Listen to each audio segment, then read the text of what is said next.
how this story came about, because it's such a great story. Okay, the story came about through a party. I was celebrating my now wife at the Hollywood Reporter party because she was on the list 35 under 35, which is a really big deal. So this was a couple years ago.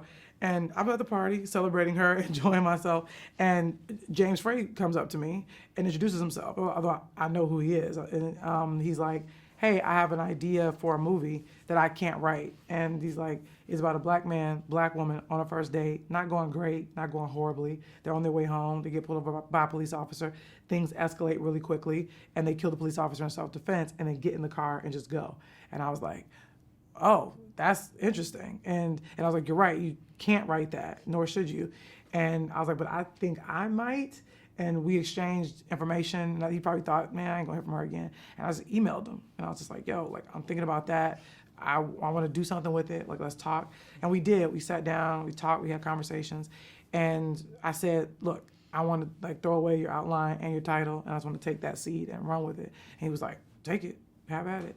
And so I did. And I just started doing character work and came up with these two characters, really figured out who that black man, that black woman was, and what their journey would be, and who they would be, and how they would sort of get to know each other. And then also my North Stars were, oh, she's Malcolm X and he's Martin Luther King. Got it. And by the end of the movie, I want them to have swap places.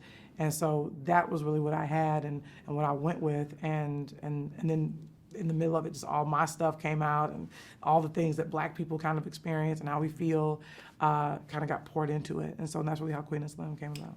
Yeah, I mean, it's such a love letter to the black community, but also to humanity. And I love the fact that there is no clear right and wrong. It's all gray. Yeah. Right? Can you talk about that? Well, look, I believe that nothing is black and white. I believe everything is gray. Everything is complex. And I think it's easy for people to put things in boxes and say, this is what this is what that is. And it's just not true, you know? And I even like that too, there's like these moments where they have to wave down a car because they're out of gas. And he says, well, I hope they're black. And then Queen says, that's not always a good thing. And in a way, it's almost a little foreshadowing. And so it's about sometimes there being community within your own community, but then sometimes there are people within your community that aren't necessarily for the community. And not all skin folk are kinfolk and all those things. And I didn't want to shy away from that either. I didn't want to make a movie where every black person is right and every white person is bad. Like that's not going to do anything. To me, it was more about how do we relate to each other. This is more about a power dynamic and a power struggle. And are you respecting me? Do you respect me? You know, I deserve to take up this space. So do I. It's sort of all those things. Or what will I leave behind? What is my legacy? It really captured a lot of things as I was writing it that I didn't even realize I was going into all these spaces. That's incredible. And then you have Melina, who brought that vision to life. The direction is amazing. Can you talk about having her at the helm? I knew I wanted Melina to direct it after we made Thanksgiving. And I was still working on the script while we were filming that. But when we were filming that, I just felt this connection, this kinship, this chemistry. And so, and I was working on Queen of Slim, and I told her about it while we were doing, I was like, yo, I'm writing this movie, and I think you should direct it. She's like, all right, well, let's see. I'll read it, you know, we'll see what happens. But I just knew. I was like, I think she's the one. But I also knew she had never done a movie before.